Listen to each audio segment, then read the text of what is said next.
Bonjour à tous. Je vous salue au fur et à mesure que vous arrivez. Donc, Bonjour bienvenue. Marie. Bonjour. Ouais. Bonjour à cette petite causerie sur les biofilms. On va attendre encore un peu. Il y a plusieurs personnes à faire entrer.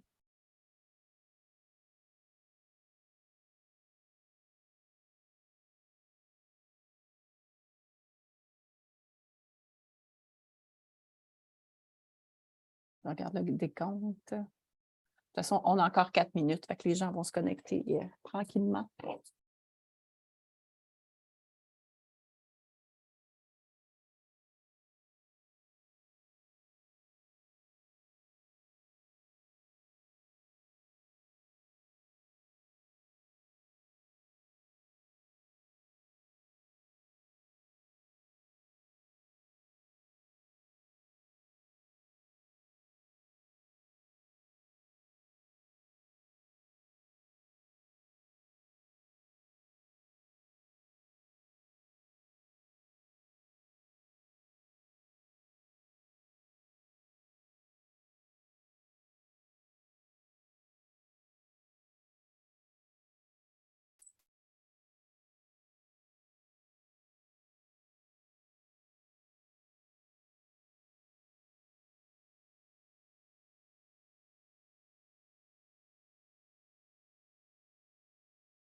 Encore quelques petites minutes et on va débuter. Laisser les gens arriver. On est censé avoir quand même une bonne audience, donc on va laisser le temps à tout le monde de se connecter.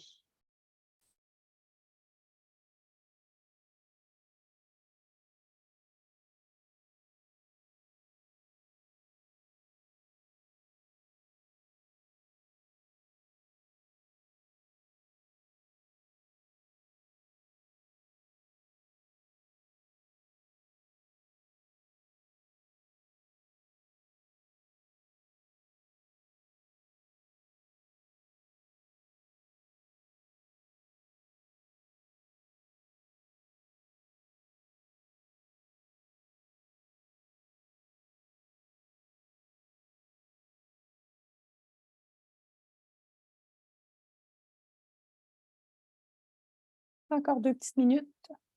Bonjour à tous pour ceux qui viennent de se joindre. Ça ne sera pas long qu'on va commencer.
Bon, allons-y tranquillement. Bonjour à tous. Bienvenue à cette causerie fromagère du 18 avril. On a un sujet d'intérêt cette semaine, comme toujours, c'est toujours des bons sujets. Donc, on va parler des biofilms d'intérêt laitier, naturellement. Et puis, on a la chance d'avoir Julie Jean, professeure à l'Université Laval, et Mérélie qui vont nous en parler. Donc, je vous les présente. Oui, donc, c'est ça. Je vous les présente. Donc, Julie Jean va commencer la causerie. Julie est professeure titulaire au département des sciences des aliments de l'Université Laval et depuis 2003. Et elle y enseigne des cours de premier cycle et est directrice des programmes de maîtrise doctorat en sciences des aliments. Elle est membre régulier de l'Institut sur la nutrition des aliments fonctionnels, l'INAF, de l'Université Laval et dirige le laboratoire de virologie alimentaire. Avec son groupe de recherche, ils ont mis au point des nouvelles approches pour la détection, l'inactivation et le contrôle des agents d'altération sous forme de biofilms et pathogènes, incluant les virus entériques dans les échantillons alimentaires et environnementaux. Au cours de sa carrière, Julie a été détachée en année d'études et de recherche pendant laquelle elle a contribué comme scientifique visiteur à l'Organisation mondiale de la santé, l'OMS, à Genève, en Suisse, et à Santé Canada à Ottawa et chez Nestlé à Lausanne. Elle a agi à titre de présidente de l'affiliation québécoise de l'International Association of Food Protection, l'IAFP, et l'Association québécoise pour l'innocuité alimentaire. Julie fut la première Canadienne à recevoir le prestigieux Elmer Mart Education Award pour ses contributions exceptionnelles à titre de professeur et à l'avancement de l'innocuité alimentaire. Elle est présentement présidente du groupe de développement professionnel sur les maladies alimentaires virales et parasitaires de l'IAFP et a agi comme chaire de l'Affiliate Council de cette même association. Titulaire d'un doctorat, d'une maîtrise et d'un baccalauréat en sciences et technologies des aliments de l'Université Laval, Julie a également fait un stage postdoctoral au North Carolina State University de Raleigh, en Caroline du Nord. Donc, Julie va faire les deux, une section et demie avec, en collaboration avec Mérylie, qui va faire plus la fin de la causerie. Donc, Mérylie Gagnon a fait son baccalauréat en biologie à l'Université du Québec à Chicoutimi et elle s'est ensuite spécialisée en microbiologie agroalimentaire en effectuant une maîtrise à l'Université Laval.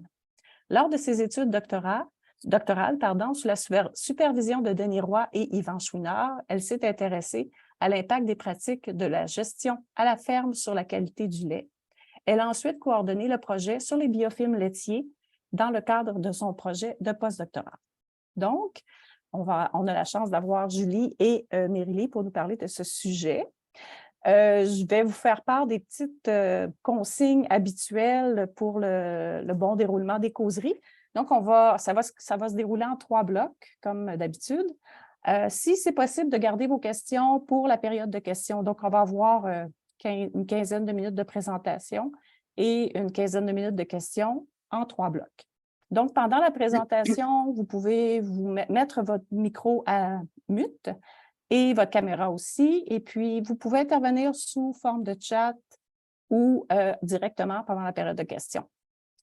Donc, comme vous le voyez, la causerie va être enregistrée, sera disponible plus tard sur notre site web avec un lien. Je crois que j'ai fait le tour. Sans plus tarder, je vais donner la parole à notre première invitée, Julie, pour faire sa présentation. Donc, je vous remercie beaucoup. Merci beaucoup, Maryse, pour la présentation. Est-ce que vous m'entendez bien et est-ce que vous voyez bien l'écran si je viens de changer à l'instant la diapo? Oui. Oui, excellent. Parfait.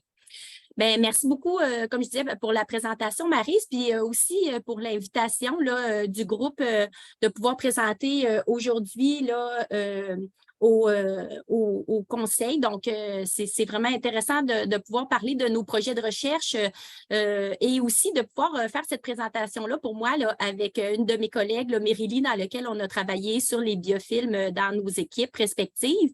Donc, aujourd'hui, on a planifié un plan de présentation qui se déroule comme suit, sur 3 blocs. Donc, et à la fin de chacun des blocs, on va vous inviter justement à pouvoir poser nos questions. Donc, ça va nous donner une petite pause entre chacun, puis de pouvoir interagir avec vous si vous avez des questions pour enchaîner par la suite avec le bloc suivant. Donc, dans un premier temps, on va parler d'un peu qu'est-ce que c'est que les biofilms. Ensuite, je vais vous parler un peu de comment on peut étudier les biofilms, quelques résultats aussi, et Mérylie va enchaîner sur ce bloc. Et elle terminera sur le dernier bloc de que sait-on des biofilms en production et transformation laitière. Donc, c'est ce qu'on vous propose. Donc, les travaux qu'on réalise dans nos équipes sont de différents ordres. Dans mon laboratoire, on a 2 projets sur lesquels on a travaillé dans le passé. C'est des projets qui sont déjà terminés sur la contribution à l'étude des biofilms dans l'industrie laitière. Donc, on visait à faire des caractérisations et aussi à trouver des stratégies de contrôle. On a eu aussi un autre projet sur les biofilms, aussi en lien avec le contrôle et des stratégies innovantes pour réduire les contaminations puis optimiser les étapes de nettoyage. Et présentement, on travaille aussi sur un autre projet qui n'est pas spécifiquement sur les biofilms, mais qui vise à pouvoir identifier des souches de micro-organismes qui peuvent faire des biofilms et qui sont d'altération dans le domaine. Donc, peut-être vous avez déjà été amené là, à contribuer à cette collection-là dans un contexte de si on a des problèmes dans les produits laitiers, de pouvoir obtenir des souches, etc. Donc, on regarde si elles font des biofilms. Dans un autre projet auquel j'ai eu la chance de collaborer aussi avec Merrilie, donc dans l'équipe du laboratoire de Denis Roy, un projet d'envergure d'une grappe laitière du gouvernement de l'Agriculture Canada, donc sur la présence, l'impact des biofilms microbiens sur la qualité du lait de la ferme à la fromagerie. Donc, une grande partie de ces résultats de ces travaux vont vous être présentés dans la dernière partie. Donc, des projets qui sont financés par différents organismes. Donc, dans un premier temps, on va vous parler des biofilms, on va vous les décrire aujourd'hui. Est-ce que vous saviez que plus de 80% de la biomasse microbienne de notre planète réside sous forme de biofilms? On parle beaucoup de bactéries, on parle beaucoup de micro-organismes, mais elles sont beaucoup plus importantes sous la forme de biofilms qu'à l'état libre. Donc, c'est intéressant de connaître ces statistiques. Donc, qu'est-ce qu'un biofilm? Un biofilm, c'est une communauté structurée de micro-organismes qui vont s'enfermer à l'intérieur d'une matrice qui est autoproduite, donc à même les micro-organismes, cette matrice-là est produite par eux et qui va être attachée à une surface. Donc, de façon générale, le biofilm va être composé d'environ de 2 à 5 de micro-organismes. Ils jouent une grande importance, mais ils vont produire différents constituants, comme par exemple des polysaccharides, des protéines, libérer de l'ADN extracellulaire. Mais une grande partie de cette constitution-là va être à base d'eau. Donc, le biofilm va contenir une grande quantité d'eau d'une grandeur d'environ supérieure à 97 %. Donc, bien que l'étude des biofilms va principalement être centrée sur les bactéries, parce que ça va être elles qui vont vraiment avoir un impact sur le type de biofilm auquel on va faire affaire. Donc, au niveau des biofilms, dans plusieurs travaux de recherche qu'on va retrouver dans la littérature, souvent on va parler de biofilms monoespèces. Donc, on va parler d'une seule sorte de bactérie, une seule espèce de bactérie sur laquelle il va y avoir des travaux. Donc, ça va être limité à ce type-là. Mais je vous dirais que dans la nature, dans l'environnement, on va retrouver beaucoup plus souvent des biofilms de plusieurs espèces ensemble. Donc, plusieurs bactéries de différents genres, par exemple, qui peuvent cohabiter ensemble. Donc, on penserait que les bactéries pourraient être peut-être un petit peu plus solitaires, mais on se rend compte qu'au contraire, elles sont très sociables et puis ils vont vivre en communauté au sein des biofilms. Donc, ils vont avoir une forme de coopération qui va leur conférer des avantages à vivre en société et aussi, par contre, certaines petites compétitions qui peuvent avoir lieu à certains moments. Donc, vous voyez qu'au niveau des multi-espèces, au sein de la représentation que vous avez, plusieurs types de bactéries de différentes couleurs qui vous sont présentées ici pour vous présenter justement les multi-espèces qui peuvent se retrouver au sein du biofilm. Il y a un mécanisme de formation du biofilm qui existe, qui est présenté de comment ça se forme ce biofilm-là, comment ça arrive comment ça va arriver dans la nature. Donc, dans une première étape, vraiment, les bactéries souvent vont être mobiles, ils vont être en mesure de pouvoir se déplacer dans un environnement liquide, par exemple, puis ils vont rentrer en contact avec une surface. Il va y avoir alors un rapprochement sur cette surface-là, dans lequel, que vous pouvez voir, là, ils vont se mettre à s'adhérer à la surface. Donc, il y a une adhésion à la surface. Par la suite, les micro-organismes qui sont attachés de façon plutôt réversible à la surface dans un premier temps vont se mettre à croître. Puis, il va y avoir une formation à ce moment-là d'une matrice qui va entourer ces micro-organismes-là, qui va leur donner aussi une forme de protection. De plus en plus, les bactéries vont croître à l'intérieur du biofilm. Donc, on va se retrouver avec des colonies bactériennes à l'intérieur du biofilm, puis une structure de plus en plus évoluée qui va se former à ce niveau-là. Souvent, il va avoir une forme qu'on va dire qui va monter en hauteur, puis il va avoir une forme un peu de champignon, je vous dirais, que c'est appelé comme ça, donc dans lequel vraiment le biofilm va se structurer. Et rendu à un certain moment, il devient comme un petit peu plus vieux, plus mature, le biofilm, et il va pouvoir avoir une partie du biofilm qui pourrait se détacher, donc libérant des micro-organismes dans l'environnement. Donc, ça peut être dans un échantillon alimentaire, dans de l'eau ou différents constituants ou fluides qui vont être en contact avec notre biofilm. Donc, j'enchaîne avec la prochaine diapo. Donc, les biofilms dans l'industrie alimentaire, je vous dirais qu'ils sont principalement formés de bactéries, mais il peut y avoir quand même d'autres sortes de micro-organismes, comme des levures qu'on a pu identifier. Même, on commence à regarder d'autres genres de micro-organismes qui peuvent se loger à l'intérieur, comme des virus, par exemple. Donc, ils peuvent être présents dans l'environnement agroalimentaire, donc au niveau du sol, en contact avec l'eau, les aliments. Et ils vont pouvoir avoir cette capacité de s'attacher sur la surface. Et cette surface-là, elle peut être composée de plusieurs types de solides, de surfaces en lien avec les équipements, par exemple dans le système dans le contexte alimentaire, donc principalement de l'acier inoxydable, mais aussi on peut retrouver du plastique, on peut parler de bois, de verre, de caoutchouc, donc dans les différents secteurs qui existent, aussi bien dans le secteur de l'industrie, de la production ou même de la restauration, de la commercialisation, etc.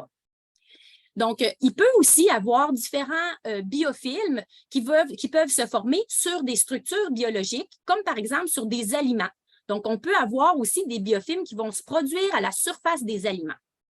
Donc, aujourd'hui, on va vous parler de biofilms qui peuvent causer plutôt des problématiques dans le secteur. Mais je vous dirais qu'il peut y avoir aussi des biofilms qui sont positifs, qui vont conférer des aspects, des avantages, par exemple, à certains aliments. Je vous donne un exemple. Certainement, vous qui êtes dans le contexte de l'industrie fromagère, bien, il y a des biofilms qui peuvent se produire certainement dans différents types de fromages et qui vont donner vraiment un développement de saveur, qui va donner une texture particulière en surface. Donc, ça va être vraiment des micro-organismes qui peuvent se développer et même donner une typicité particulière à un produit. Donc, on voit ici que ça peut être un biofilm qui se retrouve peut-être dans une chambre de fromagerie ou autre et qui peut être positif. Mais malheureusement, dans certains cas, vraiment, les biofilms peuvent causer des problèmes. Et ces problèmes-là peuvent être d'une grande envergure et amener vraiment des conséquences néfastes pour l'industrie alimentaire. Donc, je continue sur le concept des biofilms, de comment ils se structurent, puis comment il va y avoir plusieurs facteurs qui vont influencer le type de biofilm qui va s'installer sur une surface. Par exemple, on a parlé des types de surfaces dans la diapo précédente, mais aussi on va parler du type d'aliments, les nutriments qui vont servir à pouvoir nourrir notre biofilm. Donc, si vous êtes dans une industrie qui amène, par exemple, un produit qui est très protéiné ou qui est riche en matières grasses, bien, à ce moment-là, vous pouvez avoir un film conditionnant, donc de nutriments, qui va amener la nourriture pour les micro-organismes, mais aussi qui peut amener un film à la surface de la structure, de la surface en général de votre équipement et qui peut amener ce film-là à favoriser l'attachement des micro-organismes sur la surface. Aussi, les conditions environnementales, il y a certaines conditions qui vont favoriser certains types de micro-organismes au désavantage de d'autres. Donc, par exemple, si on utilise une température basse, bien, ça va être plus des micro-organismes psychotrophes. Si on utilise une température plus haute, par exemple, on pense à des pasteurisateurs, bien, ça va être plus des micro-organismes qui vont être résistants aux températures. Donc, aussi le temps par lequel on va être en contact avec la surface, donc le fluide, etc. Puis également, s'il y a des forces mécaniques, donc si je prends un exemple de lactoduc ou un exemple de différents types d'équipements où est-ce qu'il va y avoir une agitation, donc il peut y avoir des forces de cisaillement, une vitesse de fluide qui va influencer quels sont les micro-organismes qui vont être capables de se développer. Ici, je vous donne juste une petite notion là, pour s'assurer de bien comprendre. Peut-être que vous avez déjà entendu parler des biofilms, mais aussi de peut-être aussi le bio-encrassement. Donc, le biofilm, c'est vraiment des micro-organismes là, qui vont participer à la structure initiale d'avoir des micro-organismes à une surface avec un développement d'une matrice, etc. Tandis que le bio-encrassement, ça va être souvent une accumulation de plusieurs micro-organismes qui vont s'adhérer par-dessus souvent le premier biofilm et ça va vraiment être associé à des surfaces qui sont complètement immergées dans un liquide. Tandis que peut-être plus dans notre cas, quand on parle du secteur alimentaire, on va faire des nettoyages. À un moment donné, la chaîne de production risque de s'arrêter ou est-ce qu'on va pouvoir essayer de déloger les biofilms et pas être tout le temps submergé dans ce liquide. C'est peut-être des petites notions là, pour les définitions puis de s'assurer de bien comprendre les différences. Un autre petit saviez-vous que? Donc, les bactéries, quand ils sont dans un biofilm, ils peuvent être jusqu'à 1000 fois plus résistantes que lorsqu'ils sont sur leur forme libre, donc la forme qu'on appelle planctonique. Donc, ça confère des avantages, puis on parle de résistance. Donc, qu'est-ce qu'on veut dire? C'est que bien sûr, ils sont cachés, hein, ils sont cachés à l'intérieur de cette matrice polymérique, hein, qui peut être composée soit de protéines, d'exopolysaccharides. Et cette fois-ci, cette protection-là va permettre de limiter des gradients de nutriments, surtout en surface, il va y avoir plus de nutriments. Vous allez avoir aussi une différence en oxygène, donc peut-être certains types de micro-organismes qui vont se développer au centre différemment de d'autres. Donc, vous voyez que ça confère des avantages pour certains par rapport à d'autres. Il va y avoir souvent aussi une communication qui va être possible de se faire à l'intérieur du biofilm. Vous avez peut-être déjà entendu parler de communication bactérienne ou microbienne, ou on appelle aussi le coron sensing. Donc, ça a été identifié à l'intérieur des biofilms. Donc, ils sont capables de se donner des codes par des signaux de molécules pour se dire, bien là, il y a peut-être un stress qui arrive, on a peut-être intérêt à se protéger. Donc, ils peuvent à ce moment-là décider de faire des biofilms. La matrice également, là, elle va pouvoir avoir une charge. Par exemple, vous avez une charge négative souvent à la surface et le fait de pouvoir utiliser des antimicrobiens ou autres, souvent ceux-là vont être chargés négativement. Donc, il va avoir une forme de répulsion qui va empêcher, qui va pouvoir avoir un attachement peut-être à la surface, mais ça va pouvoir empêcher peut-être le désinfectant ou l'antibiotique à pénétrer à l'intérieur, par exemple, d'un biofilm. Bon, il y a d'autres cellules qui vont être dormantes. On a même assisté aussi à des transferts de gènes à l'intérieur du biofilm, compte tenu qu'ils vont cohabiter ensemble à l'intérieur de cette communauté-là. Donc, les biofilms peuvent se retrouver, comme on a dit, dans l'industrie alimentaire. Donc, malheureusement, les biofilms qui causent des problèmes, ils peuvent amener là, des complications au niveau des équipements, des pièces d'équipement dans lesquelles il peut avoir, par exemple, une production d'acide ou autre, puis ça peut amener de la corrosion sur la surface du métal, par exemple. Une autre problématique, c'est que le fait qu'ils vont s'attacher à la surface, il va y avoir une accumulation des micro-organismes comme une forme de croûte et ça peut diminuer vraiment l'efficacité des équipements pour le transfert de chaleur, etc. Donc, ça peut limiter l'efficacité. Donc, sur les produits alimentaires, comme vous avez vu, on avait des micro-organismes qui peuvent se libérer, qui peuvent être détachés du biofilm. Ils pourraient à ce moment-là se retrouver dans le produit alimentaire.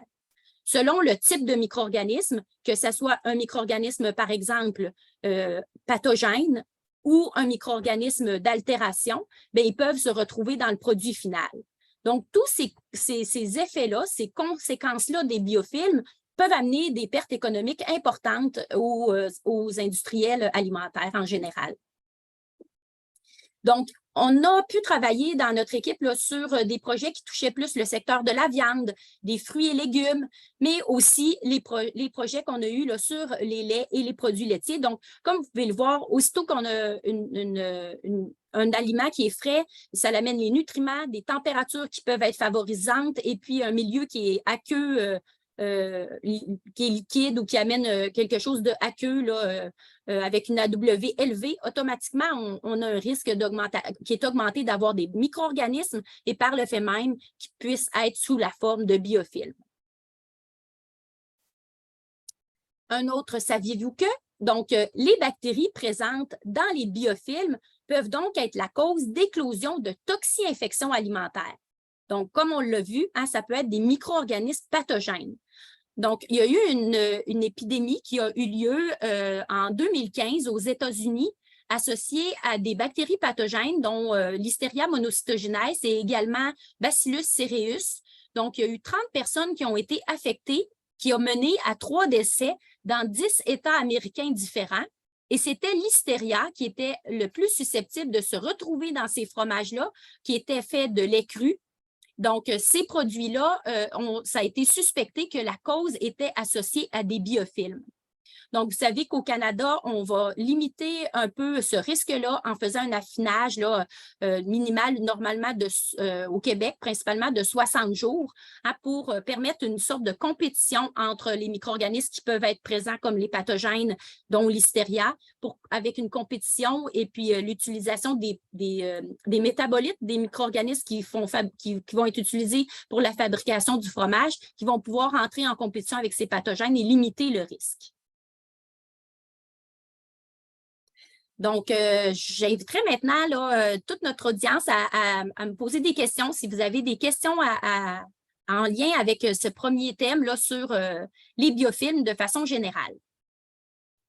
Pour l'instant, je ne vois pas de questions dans le chat et je ne vois pas de main levée non plus. Donc, je vais commencer le temps que ça va laisser les gens écrire. Est-ce qu'on peut retrouver tous les types de micro-organismes en biofilm? Est-ce que n'importe quel micro-organisme peut se retrouver là, dans les biofilms? Bien, je pense que au niveau statistique ou des probabilités, Marie, je pourrais répondre comme ça. Je pense que oui, il y a une possibilité qu'on pourrait avoir plusieurs sortes d'espèces hein, qui peuvent se retrouver, mais vraiment, il va y avoir certaines espèces qui vont être des biofilms qui sont reconnus comme étant des forts producteurs.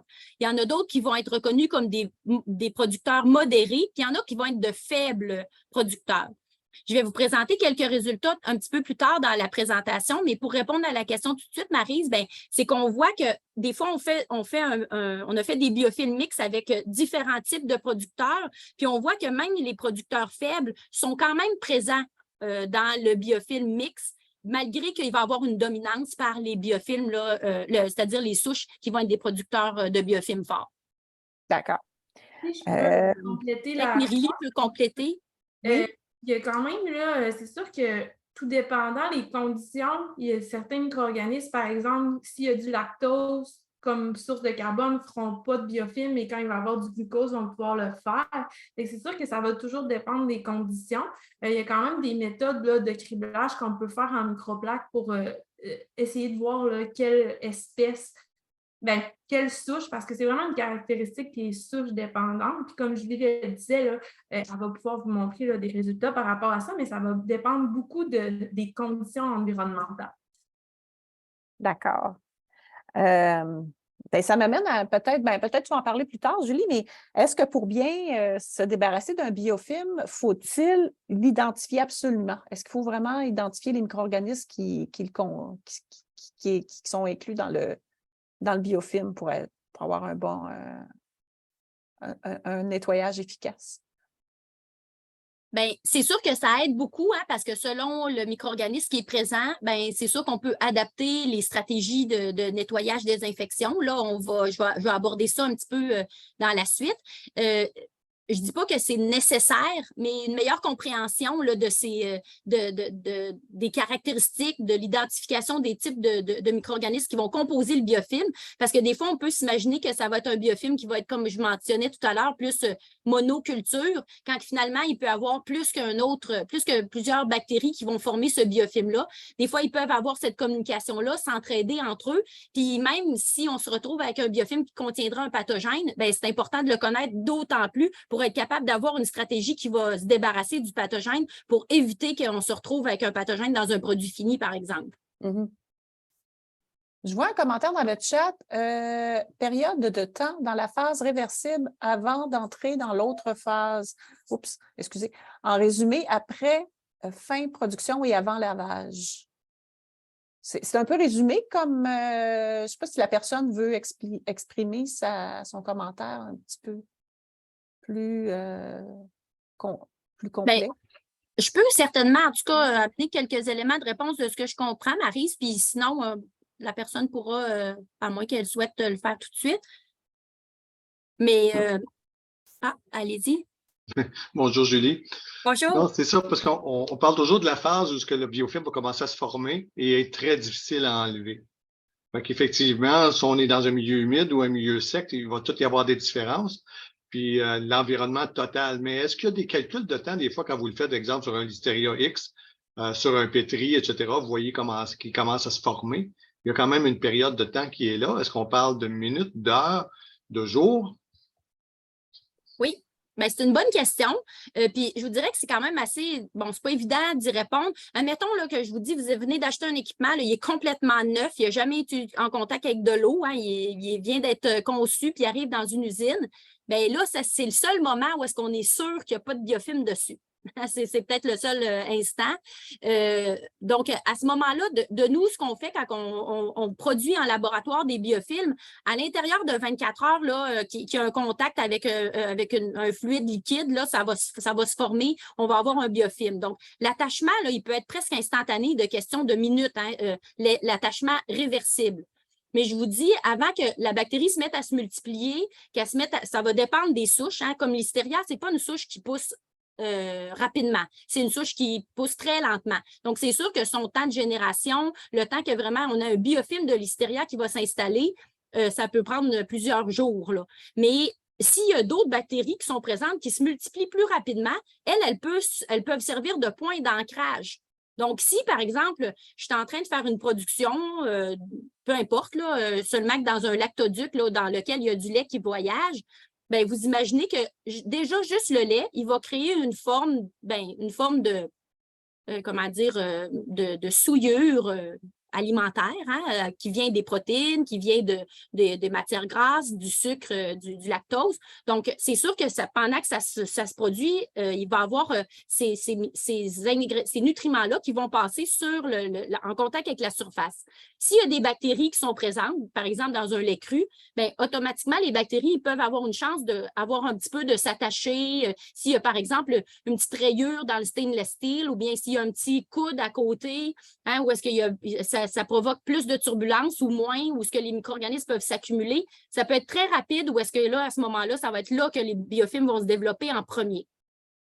Sur le temps, là, comme je vous dis, ça peut être réversible, ça pourrait être très rapide, juste l'attachement initial. Avant que ça devienne vraiment un biofilm très organisé, ça peut être beaucoup plus long.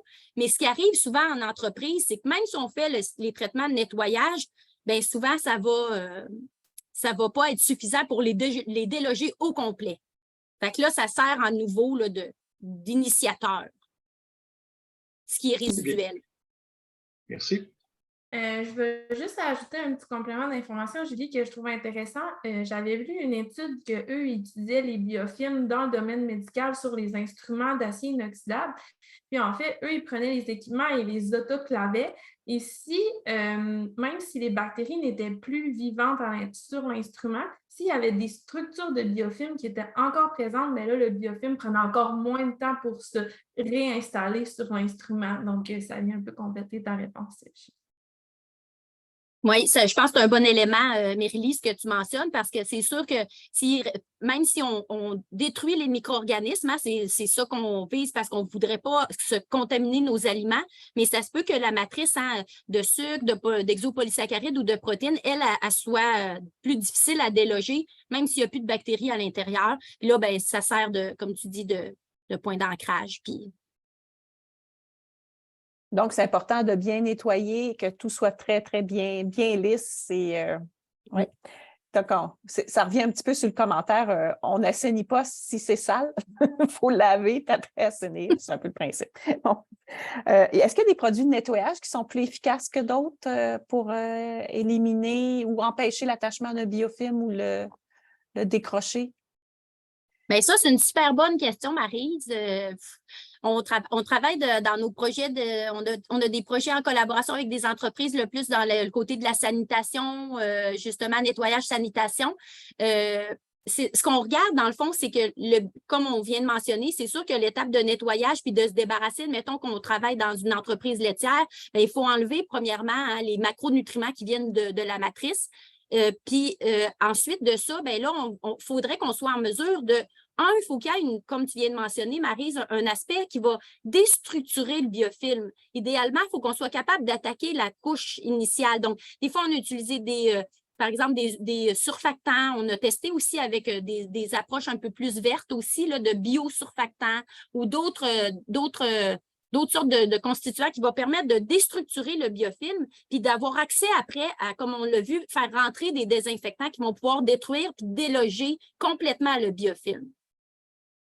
Mais si je parle de désinfectant, jusqu'à maintenant, il y a beaucoup de produits qui utilisent justement un biosurfactant et puis, par exemple, de l'acide peracétique ou qui va être pas mal préconisé, je dirais. Peut-être que Mérélie peut. Oui, c'est ça. Oui. Peut-être Mérélie a d'autres choses sur ça, là.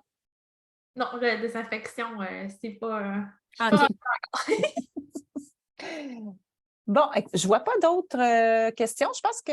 Il vient d'en apparaître une. Est-ce que possible d'utiliser les bactéries pour le ménage? D'avoir des bactéries qui seraient positives, comme je mentionnais tantôt? C'est peut-être ça, oui, que ça veut dire. Pour se débarrasser des biofilms. OK. Ça, c'est une bonne question. Ben, c'est des approches, puis peut-être Mérélie pourra compléter, oui. C'est de pouvoir utiliser des bactéries qui sont, hein, on sait qu'il y en a qui compétitionnent entre elles, on a mentionné ça, il y en a qui vont être antagonistes l'une envers l'autre. Il peut y avoir des micro-organismes qui peuvent libérer des métabolites. On pense à, par exemple, des acides, on pense à du peroxyde, aussi des bactériocines. Donc oui, ça peut être quelque chose qui peut être intéressant là, d'observer la compétition qui arriverait avec un autre micro-organisme. Le défi dans ça, c'est qu'il faut que le micro-organisme soit capable de rentrer dans le biofilm s'il est déjà préformé pour venir compétitionner avec les... Donc, il doit au moins pénétrer la couche qu'on a vue là, de matrice. L'autre chose, un autre aspect à quoi ça me fait penser, c'est que il y a aussi des études qui ont été faites avec des enzymes qui venaient de différents types de micro-organismes aussi, donc microbiennes, qui pourraient détruire la structure du biofilm, et aussi avec des phages, donc utiliser des bactériophages, donc des virus de bactéries qui pourraient venir attaquer à l'intérieur les bactéries qui sont présentes. C'est sûr que tout ça, c'est des approches intéressantes, plus biologiques. Le défi dans ça, c'est de pouvoir les utiliser dans une usine. Donc, est-ce qu'on est prêt à utiliser une autre bactérie pour venir compétitionner ou même un virus de bactéries dans une usine alimentaire? Si c'est pour se débarrasser de certains micro-organismes, il y en a qui vont avoir d'ouverture, mais ça reste encore une approche là, qui est plutôt marginale. Là. Ça existe, je sais que ça existe des bactériophages qu'on peut utiliser dans les usines alimentaires, mais au niveau de détruire les biofilms, bien, ça a un impact sur les micro-organismes, mais ça se peut qu'on demeure pris avec quand même la matrice. Donc, ça prend plus qu'une seule approche. Puis pour compléter un peu, c'est quand même un objectif là, dans le projet de la grappe laitière qui a été adressé là, par Ismaël Fils, de voir un peu les antimicrobiens naturels produits par les cultures protectrices. D'utiliser des cultures directement, c'était un peu plus difficile de voir un effet. Par contre, là, comme mentionnait Julie, les bactériocines semblent quand même prometteuses, notamment là, la lysine qui semble quand même là, assez efficace pour les biofilms de bactéries lactiques. C'est sûr qu'on n'était pas encore rendu là, à tester des biofilms mixtes. Il va falloir tester ça pour voir là, si ça aide aussi. Parfait. J'ai un commentaire ici. Nous réalisons des traitements curatifs biofilms chez les industriels. Je ne sais pas si la personne veut s'identifier. Je vois son courriel, mais je ne sais pas exactement d'où elle travaille. Effectivement, il faut agir sur des surfaces préalablement nettoyées. L'acide peracétique sert plutôt de désinfection finale afin de détruire tout ce qui a été libéré et de désactivation du protocole de détergent curatif utilisé. Commentaire.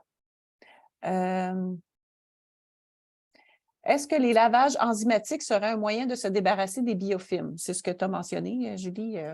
Oui. Puis idéalement, ben, dans ces cas-là, oui, ça peut être une option.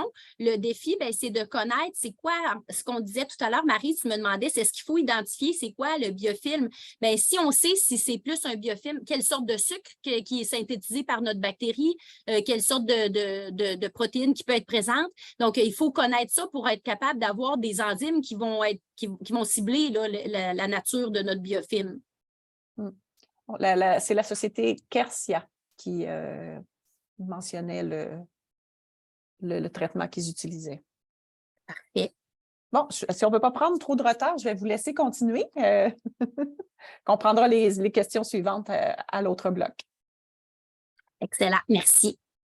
OK. Donc, je continue, puis justement, je vais vous parler davantage de comment on peut étudier ces biofilms-là dans les laboratoires, quel genre de stratégie qu'on peut utiliser pour pouvoir justement faire des études de contrôle, mieux comprendre justement leur mécanisme d'action, être en mesure de pouvoir simuler ce qui se fait là, dans une usine, puis aussi trouver des stratégies pour les détecter. Là. Donc, comment qu'on peut arriver à les détecter. Donc, un autre petit saviez-vous que, donc, les biofilms ne sont visibles qu'à l'œil nu que dans les pires cas. Donc, souvent, on va avoir des biofilms qui peuvent se retrouver sur une surface, mais ça ne sera pas perceptible donc, avec nos sens. On ne sera pas en mesure de les voir. Donc, c'est souvent de nature microscopique. Il peut être débuté, le biofilm, sans qu'on le voie. Quand on commence à avoir à le percevoir, souvent, il commence à être beaucoup plus mature, plus organisé, donc encore plus difficile à s'en débarrasser. Parmi les stratégies de contrôle dans notre équipe qu'on a déjà utilisées, on a bien sûr utilisé, que ce soit de la chaleur, de l'eau chaude, d'essayer différents traitements, souvent des traitements qui vont être physiques, qui vont utiliser par exemple le brossage, ça va être des techniques qui vont être très intéressantes parce qu'on va vraiment avoir une action mécanique. Ce n'est pas toujours évident de pouvoir faire ça dans des entreprises alimentaires, surtout en circuit fermé, par exemple. Mais quand il y a de la turbulence, il y a des études qui ont été faites aussi avec, par exemple, de la vapeur. On a fait des études de notre côté avec de la lumière pulsée.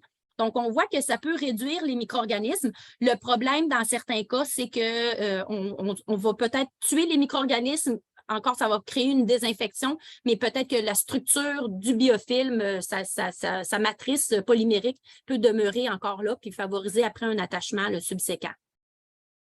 Les méthodes biologiques, on a parlé tantôt d'enzymes, de bactériophages, des méthodes chimiques. Donc, ce sont des méthodes qui sont le plus souvent utilisées, je dirais. Donc, on a parlé d'acide peracétique, on peut parler aussi d'hypochlorite de sodium ou d'autres techniques, plus au niveau chimique. Donc, souvent, le nettoyage en place, que probablement la majorité d'entre vous connaissez déjà, qui est composé là, de plusieurs étapes avec une étape de nettoyant à base souvent de soude caustique ou d'acide, etc. Donc, avec plusieurs rinçages. Et on va terminer par l'étape d'assainissement. Souvent, la stratégie conventionnelle, standard, va souvent pas être efficace pour se débarrasser vraiment du biofilm.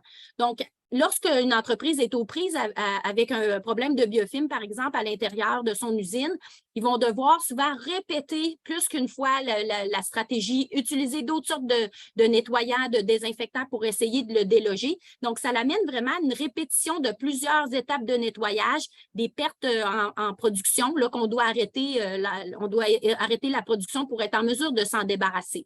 Donc, ça amène aussi des pertes économiques au niveau de la production, mais aussi en utilisation davantage d'étapes de nettoyage de produits qu'on doit utiliser. Ici, je vous présente comment on peut aller faire un prélèvement, comment on peut faire une détection des biofilms. Donc, dans nos travaux, on a travaillé un peu sur cette étape-là parce qu'on souhaitait pouvoir identifier puis caractériser des biofilms qui venaient de l'industrie laitière ou de d'autres industries. Donc, on peut utiliser, vous connaissez déjà la façon de pouvoir faire un sampling de surface avec un écouvillon, avec une éponge, avec les géloses de contact ou avec des techniques d'ATP.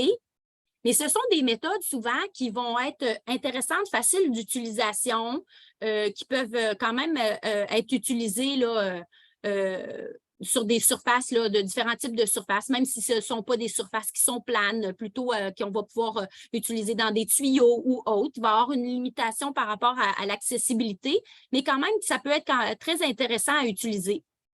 Cependant, ça va être limité parce que des fois, on n'est pas toujours, par exemple, pour l'éponge, on n'est pas toujours en mesure de pouvoir bien récupérer. On a un souci d'homogénéité. Peut-être qu'on ne trouve pas tous les micro-organismes qui s'étaient logés dans l'éponge. On peut des fois avoir une superficie qui est demandée, qui va utiliser un gabarit. On va être plus limité sur certains endroits. Donc, ça va amener plusieurs échantillons à faire. Les méthodes de gélose de contact, c'est très, très intéressant, c'est facile à utiliser. Hein. On va faire un contact avec la gélose hein, qui a une courbure convexe. ça peut amener quand même des avantages intéressants par rapport à ça parce que ça donne un compte presque immédiat. Hein, donc, on met à l'incubateur. Sauf que c'est limité à un seul type de milieu. Ça devient quand même assez coûteux. Puis, ça peut seulement convenir là, justement à des surfaces planes. On ne pourra pas faire ça dans des surfaces là, qui vont être courbées. Donc, c'est pas toujours idéal. Hein, il y a toujours des limites pour les détecter. Les méthodes d'ATP aussi, hein, c'est intéressant parce que c'est rapide, c'est quand même facile à utiliser, mais on ne peut pas vraiment faire de corrélation entre qu'est-ce qui est obtenu avec l'ATP, est-ce que c'est vraiment de l'ATP microbien parce que ça calcule l'ATP total et aussi, on ne peut pas faire de corrélation avec avec les analyses microbiologiques. C'est quand même aussi, là, ça peut devenir coûteux. Donc, au niveau des méthodes standards, de quand on travaille sur les biofilms dans les laboratoires, on recommande d'utiliser un bain à sonication pour être en mesure de déloger puis de détacher le biofilm d'une surface. Donc, c'est la méthode qui est recommandée par la STM. Donc, on va immerger, par exemple, notre petite surface dans un liquide de récupération, puis on va procéder à une sonication qui ne détruit pas les micro-organismes, mais qui permet de déloger le biofilm et de le retrouver dans la solution pour par la suite faire des analyses. Donc, c'est une technique qui est intéressante. Cependant, ça peut devenir coûteux. Ça ne convient pas au prélèvement là, sur des surfaces de grande taille, juste des petites tailles. Vous imaginez, on doit mettre ça dans un tube, puis par la suite, on va mettre sur boîte de pétri pour calculer, dénombrer le nombre de micro-organismes qui se retrouvent là, sur la surface. Dans notre équipe, avec une de mes étudiantes au doctorat, donc Nissa Niboucha, donc on a développé dans le cadre de son projet de doctorat une éponge sonique, donc qui vise à vraiment utiliser une éponge de polyuréthane. Et au bout, c'est un manche d'une brosse à dents sonique qui va justement avoir une vibration. Donc, on a voulu aller chercher l'avantage de pouvoir avoir cette vibration-là au niveau de la sonication et d'avoir une éponge parce qu'on va pouvoir aller dans différents endroits qui sont peut-être plus difficiles d'accès et des plus grandes surfaces également qui ne sont pas nécessairement planes, puis de pouvoir demander même aux industriels de pouvoir faire des prélèvements. Donc, c'est quelque chose qui est assez plus facile à utiliser. Puis, si on a des endroits plus petits d'accès, on peut adapter notre éponge également là, avec notre outil. Bon, ça l'amène quand même certaines limites, l'utilisation. Donc, on doit avoir un gabarit, il peut avoir des risques de contamination lors de la manipulation comme les autres, lorsqu'on fait un compte microbien par la suite. Bon, puis certains endroits qui ne sont pas accessibles et autres, mais ça a été un outil quand même intéressant dans le cadre de nos études. Qui a fait aussi, là, ces travaux-là ont pu être publiés là, dans un article récemment. Donc, un autre, saviez-vous que? Donc, les bactéries peuvent être en état viable, donc elles peuvent être vivantes, mais elles seront pas nécessairement cultivables. Ça veut dire qu'elles ne seront pas en mesure de croître sur les milieux de culture. Donc, sur des boîtes gélosées, ça ne veut pas nécessairement dire que certaines bactéries vont se multiplier, mais elles ne seront pas nécessairement mortes. Donc, ça amène quand même un défi important lorsqu'on va vouloir caractériser, connaître c'est quoi les sortes de bactéries qui se retrouvent sur notre biofilm. Donc, en microbiologie classique, vous connaissez qu'on va faire des dénombrements sur des milieux gélosés. On va compter le nombre de colonies et ça va nous amener à un résultat de savoir qu'est-ce que peut contenir notre biofilm. On peut utiliser différents milieux de culture pour essayer d'identifier quels sont les micro-organismes qui sont dans notre biofilm. Mais les résultats peuvent être biaisés par le fait que certaines bactéries vont être viables, mais on ne va pas pouvoir les cultiver.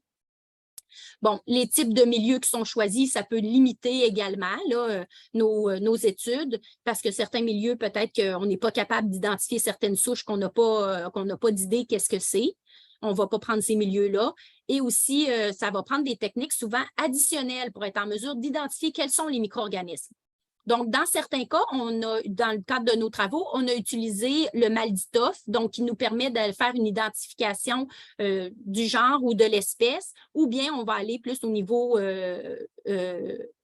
génétique. Donc, on va plus aller faire du séquençage sur certains gènes qui sont reconnus chez certains types de micro-organismes.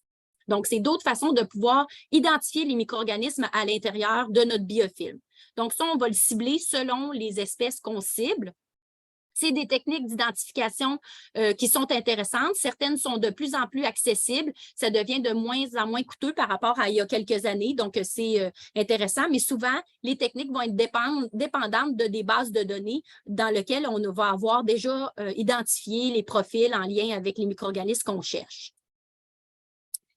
Donc, de plus en plus, on va utiliser aussi les techniques de biologie moléculaire, que ce soit le séquençage qu'on a mentionné tout à l'heure, donc que ce soit du séquençage à haut débit ou on va faire du PCR. Donc, ça va nous permettre d'avoir une identification des fois plus précise, intéressante et même de métagénomique pour connaître quelles sont toutes les sortes de micro-organismes qui peuvent composer notre biofilm. Donc, c'est des méthodes qui sont intéressantes, mais qui sont plus coûteuses là, si on veut faire un portrait global de qu'est-ce que contient tout notre biofilm au complet, mais qui peuvent être utilisées là, de façon intéressante avec des analyses par la suite là, de bioinformatique. Pour pouvoir produire notre biofilm dans les laboratoires, tantôt on avait un petit peu des questions à ce sujet-là, comment ça va s'attacher sur les surfaces, etc. On utilise différents types de modèles, des modèles expérimentaux pour faire un biofilm en laboratoire qui ressemble à ceux qu'on retrouve dans la nature. Donc, on utilise des modèles fermés ou des modèles statiques. Donc, souvent, on va utiliser les microplaques, par exemple, à 96 puits, dans lesquels on va faire pousser des micro-organismes et ceux qui vont être en mesure de se multiplier et de faire des biofilms, donc de sécréter les différentes matrices extrapolymériques, bien, à ce moment-là, ils vont pouvoir se développer, puis on va pouvoir identifier un peu là, cette croissance-là, puis de même mesurer là, si c'est un biofilm justement fort, moyen, modéré ou faible. Puis on utilise de plus en plus des modèles plus ouverts, dynamiques. Bon, il y a différents modèles qui existent sur le marché là, de systèmes qui vont amener de la microfluidique ou qui vont simuler des fois plus des applications particulières. Je pense à des exemples comme dans des cathéters ou des exemples comme ça. Mais dans le secteur alimentaire, je vous dirais qu'un qui est vraiment intéressant à utiliser, c'est le bioréacteur de type CDC. Donc, c'est un bioréacteur qui nous permet d'avoir une turbulence qui ressemble un peu à ce qu'on peut avoir dans une usine alimentaire. Donc, qu'est-ce que c'est que ce système-là? C'est un système qu'on a pu utiliser dans nos laboratoires, qui est reconnu aussi avec les normes de la STM. Donc, c'est un bioréacteur dans lequel on va avoir des tiges donc, qui vont être attachées. J'essaie de trouver, je pense que vous voyez ma souris. Donc, vous avez les tiges auxquelles on va venir attacher des coupons de différents types de surfaces, de différents types de matériaux, comme par exemple de l'acier inoxydable dans notre équipe, ou des lames auxquelles on va pouvoir venir les attacher sur les tiges. Ces tiges-là vont être déposées à l'intérieur du bioréacteur, dans lequel il peut y avoir une agitation. Et aussi, on va pouvoir créer là, une agitation puis pouvoir maintenir une certaine température. Le système, c'est un système dynamique dans lequel on va pouvoir avoir une alimentation en milieu constante. Donc, c'est un milieu qui va être dynamique et ouvert, là, comme un fermenteur, dans lequel on va pouvoir amener un débit particulier. Donc, il va avoir vraiment un mouvement de milieu qui va varier comme en entreprise. Donc, ça nous permet d'avoir une arrivée de milieu continu, que ce soit de fluide laitier dans notre cas. Un environnement qui est contrôlé, de contrôler un petit peu là, les forces de cisaillement, le type de surface, etc. Comme il m'avait été posé comme question un petit peu précédemment, bien, on a pu être en mesure de faire des biofilms de bactéries qui viennent du secteur laitier dans ces systèmes-là, mais selon la souche, donc comme Mérylie mentionnait tantôt, là, clairement, selon la souche, on va avoir un biofilm qui va se former plus rapidement qu'un autre, puis les conditions dans lesquelles on va pouvoir le faire pousser, on doit les varier pour arriver à avoir le biofilm dans lequel il va être dans la meilleure condition, le mieux structuré possible. Ça, il y a beaucoup de travail à faire. Ça se fait là, selon la souche. Ça va varier selon la souche ou selon le mélange de souches qu'on va utiliser si on fait un biofilm mixte. Donc, je continue avec le système. Vous avez une représentation ici, là, plus d'une photo du système là, avec le milieu frais qui va être amené par une pompe péristaltique à l'intérieur du bioréacteur et on va pouvoir avoir l'agitation directement et les tiges là, qui vont être à l'intérieur. Ça, c'est une tige qui contient une lame d'acier inoxydable ou autrement, on pouvait avoir les petits coupons, donc ça va varier, puis on va pouvoir avoir le biofilm qui va se développer directement sur la lame ou sur le coupon. On va pouvoir procéder soit à la sonication pour récupérer les micro-organismes formés ou on va pouvoir utiliser l'éponge sonique ou autre là, pour pouvoir aller chercher les micro-organismes qui sont à la surface, la structure, analyser même le biofilm, c'est quoi la nature de la structure polymérique. On va pouvoir faire des observations en microscopie électronique ou confocale ou autre. On va pouvoir vraiment étudier c'est quoi sa structure, son mécanisme d'action, sa formation, etc., la dynamique de formation. Donc, ici, je vous présente quelques résultats de mon étudiante Nissa qui a réalisé dans le système de bioréacteurs différentes analyses. C'est un petit résumé.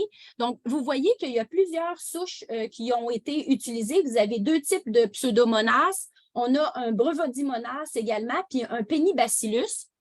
Et vous voyez que les deux souches vraiment de pseudomonas sont celles qui ont permis de faire un biofilm vraiment plus fort, donc avec des concentrations bactériennes assez élevées autour de 8 logs, comparativement aux brevodimonas un petit peu moins intenses et plus faible, là, autour de 3 logs pour ce qui est du pénibacillus.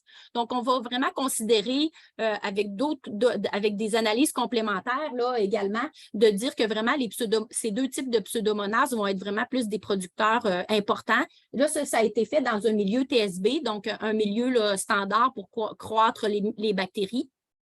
On a également fait une analyse avec une des souches, celle qui est qui forme les plus grands biofilms, donc la Pseudomonas azotoformans que vous avez ici en vert, c'est la même que vous aviez dans le premier tableau, mais on le fait également avec une croissance dans du lait, donc à 10 %. Donc, vous voyez qu'on se retrouve avec quand même une concentration élevée en micro-organismes. Donc, selon le fluide, on doit pouvoir être en mesure de trouver une corrélation, là, si elle est capable de bien se multiplier, si elle est capable de bien croître selon des conditions, selon le type de milieu. Donc, il faut analyser tout ça selon les changements de milieu qu'on effectue. Dans une autre analyse qui a été effectuée également par Nissa, on a fait des bioréacteurs, mais cette fois-ci, on n'a pas inoculé avec une souche particulière, mais on a plutôt fait un biofilm qui pouvait se former avec du lait cru. Donc, on a pris du lait qui contenait bien sûr des bactéries, puis on a analysé quelle était la composition du biofilm à la surface, sur la surface d'acier inoxydable. Toujours sur des surfaces d'acier inoxydable ici qu'on a travaillé. Et vous voyez que, bon, ce sont surtout les pseudomonas en plus grande proportion qui vont constituer le biofilm à partir du fluide laitier de lait cru. Et ensuite, on retrouve plutôt des coliformes totaux. Heureusement, on n'a pas trouvé de listeria et une plus faible concentration là, de bactéries lactiques. Donc, ça vous donne une idée de proportion du genre de micro-organismes qu'on va pouvoir obtenir à partir d'un fluide qui vient, par exemple, là, de l'industrie, qui va contenir des micro-organismes qu'on sait que ce n'est pas un produit qui est stérile, là, qui contient aucun micro-organisme.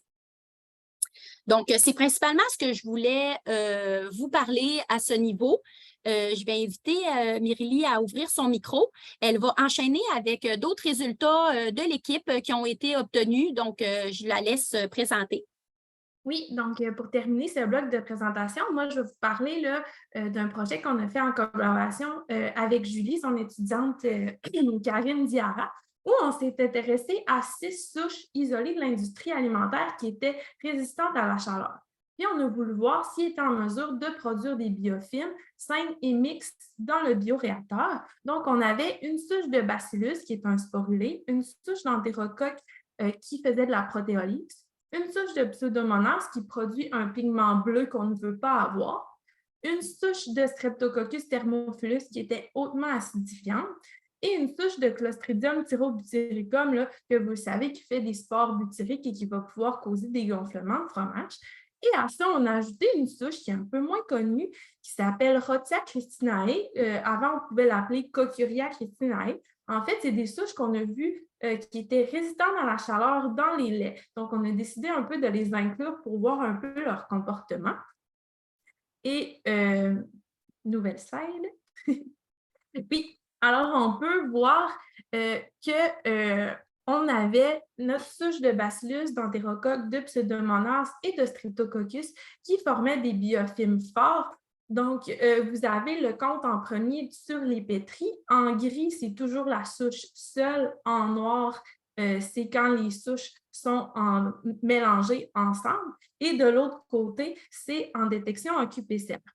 Donc, ce qui est intéressant, c'est que nos 6 souches étaient en mesure de cohabiter dans le biofilm laitier. Fait, quand on disait là, que les biofilms sont beaucoup plus des biofilms mixtes, c'est un autre bel exemple qu'on peut avoir là, une cohabitation de souches thermorésistantes dans nos biofilms. Ce qui est intéressant aussi, c'est que Rhotia christinae, on voyait qu'on n'était pas en mesure de la détecter dans le biofilm mixte, mais en qPCR, on la voyait. Donc, probablement être en état de stress, mais bien viable. Et c'est un peu la même chose avec le Clostridium. Ce qui est encore plus intéressant, c'est que même seul, le Clostridium thyrobutyrecum n'était pas en mesure de faire de biofilm. On ne voyait pas, on ne détectait pas le biofilm en compte sur pétri, mais par contre, en qPCR, on voit bien qu'il est présent. Prochaine slide. Donc, après ça, avec nos tests enzymatiques, qu'est-ce qu'on a vu? C'est que le biofilm était constitué majoritairement de protéines et on suspecte qu'il s'agissait en partie de la protéine de lait qui peut être coagulée par la protéolyse et ou l'acidification. Donc, comme on disait, là, la production d'un film conditionnant. Et donc, ça nous ramène à l'élimination des résidus de lait contribue là, au contrôle des biofilms. Donc, voilà pour le deuxième bloc de présentation. On va prendre vos questions. Oui, on a une question sur le chat. Comment être sûr qu'il s'agisse réellement d'un biofilm avec vos méthodes de détection? Car au niveau industriel, on peut retrouver des bactéries sans forcément qu'elles soient associées à un biofilm. Oh, Julie, tu es à mute. Oui, c'est une bonne question. Dans le fond, quand on fait nos études sur les biofilms, on va tout le temps mettre les conditions, comme on a dit, qu'on tente de favoriser. Puis il va toujours avoir une étape où est-ce qu'on va faire un rinçage à la surface. Hein? On va comme enlever les cellules planctoniques qui pourraient seulement être en surface. Donc, on ne va pas procéder à faire un compte automatiquement là, sur la surface. On va rincer à quelques reprises avec soit un tampon ou soit avec de l'eau pour enlever les bactéries qui ne sont pas attachées à la surface. Puis après, on va procéder au prélèvement ou on va le mettre dans le sonicateur. Donc, on s'assure que c'est des bactéries qui sont attachées à la surface. Donc, pour confirmer si c'était vraiment des biofilms, donc souvent, on va avoir avant de les fabriquer, par exemple, dans le bioréacteur ou en microplaque, on va avoir identifié puis on va avoir caractérisé les souches. On va faire des analyses qui confirment justement, après ces lavages-là, on va faire des colorations, on va confirmer justement si le micro-organisme est vraiment attaché. On fait même aussi des observations, après ça, microscopiques. On va faire aussi, sur la plupart des souches qu'on vous a présentées, on va même avoir fait une analyse après la formation de biofilm. On va traiter le composé, là, le biofilm en lui-même. On va faire des digestions avec des enzymes pour connaître justement quelle serait la nature du sucre présent ou quelle serait est-ce qu'il y a des protéines en grande majorité. Ça nous permet de caractériser qu'est-ce qu'il y a à l'intérieur. Donc, selon la digestion qui est obtenue, selon les résultats qu'on obtient, bien, on le sait que c'est quel genre de biofilm qui est obtenu. Donc, c'est peut-être ça que je pourrais répondre. Peut-être Mérélie peut compléter. Là. Donc, on s'assure d'enlever les bactéries non attachées. Oui, puis quand on fait en microplaque, c'est sûr qu'on va faire aussi des colorations, comme tu disais, au cristal violet ou à la safranine. Donc, on peut facilement plus voir vraiment la présence du biofilm. C'est sûr qu'en industrie, si on va faire un prélèvement, il faut s'assurer que le nettoyage a été fait avant, justement, là, pour enlever les cellules planctoniques. Mentionne justement, oui, il faut donc être sûr que l'eau du réseau ne soit pas contaminée, ce qui n'est pas forcément le cas en industrie. C'est donc adapté par un laboratoire. Par contre, ce qui se relargue d'un biofilm, les populations sont quand même relativement élevées. si l'eau est contaminée à ce niveau-là, à quoi on peut comparer le niveau de contamination qui ressort d'un biofilm versus ce qu'on peut retrouver dans de l'eau de ville ou de l'eau de réseau? C'est-tu... En fait, là, une structure de biofilm, on va être plus autour, en tout cas, de ce que moi j'ai lu là, dans mes lectures, on va être surtout en haut de 3 logs, là, puis l'eau, normalement, ne devrait pas être autant contaminée. C'est sûr que, vous allez le voir, moi, je vais le présenter. Quand nous, on a fait nos prélèvements sur les fermes, on a quand même pris un échantillon de l'eau pour s'assurer, justement, que ce n'était pas des contaminations qui étaient liées à l'eau. Quand on a une aussi grande concentration de micro-organismes, là, on peut quasiment être sûr que c'est un biofilm.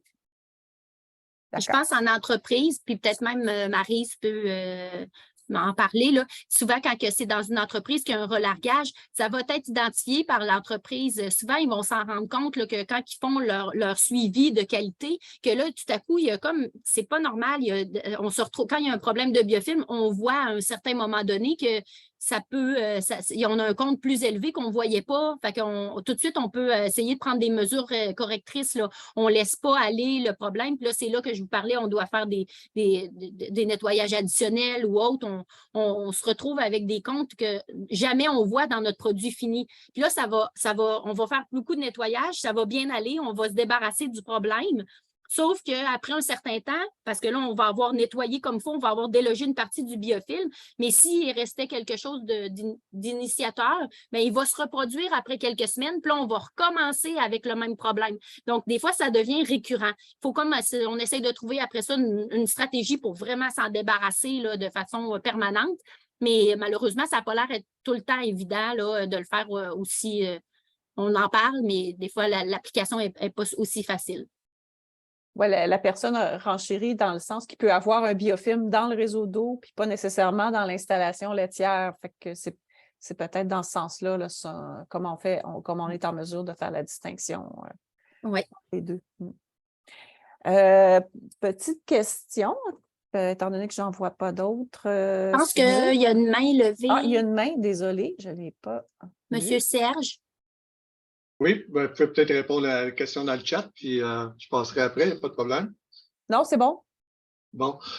Justement, dans la destruction d'un biofilm, le détruire, est-ce qu'il est détruit à 100%? Si on fait juste le déplacer, parce que c'est pas évident les biofilms, et quand on le déplace, on a une chimie X, Y, Z qui va le dissoudre.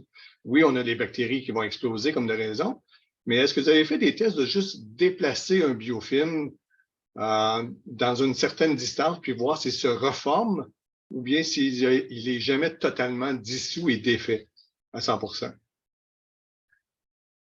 Le déplacer, je ne suis pas sûre. Il est quand même, on sait qu'ils peuvent se déplacer, les biofilms. Ils ne sont pas statiques toujours à la même endroit. S'ils sentent qu'il y a du danger, ils vont se déplacer. Ce n'est pas des lièvres non plus, mais ils vont quand même changer d'endroit. Mais quand je dis déplacer, mettons qu'on arrive avec une chimie X et on vient à bout de dissoudre ce biofilm-là, il va tomber dans une forme XY. Il n'est pas disparu dans l'air. Fait qu'il va rester encore sous forme liquide, fort probablement, à moins qu'on utilise un plasma ou des choses comme ça, mais on le déplace par défaut. Fait que s'il y a moins de courant d'eau, qu'on a pris une chimie, puis on l'a déplacé, pour 1 mètre de temps, puis il vient se relocaliser sur l'équipement un peu plus loin. Est-ce qu'il se reforme rapidement ou bien si on a vraiment pu le dissoudre à 100%? C'est une bonne question. Je ne suis pas sûre qu'il est dissous. Je pense qu'il peut comme se défaire en forme d'amas. Donc, si on réussit à le déstructurer, il pourrait comme avoir différentes parties là, d'un biofilm. Puis là, ce qu'on souhaite, nous autres, c'est pendant qu'on le déstructure, il pourrait être éliminé dans le réseau pour sortir de l'usine. C'est ça l'objectif idéal. C'est ça. Le but, c'est de ne plus le voir. C'est toujours ça, mais il finit toujours par survivre malgré tout. Puis malheureusement, dans les CI... S'il est sorti dans le sens qu'une fois qu'il est décroché, une fois que tu as réussi à l'éliminer de la surface, il est maintenant en solution dans votre produit de nettoyage, peu importe. Là, il va être éliminé avec le CIP. Là, on l'espère. On l'espère, on espère que c'est ça le cas.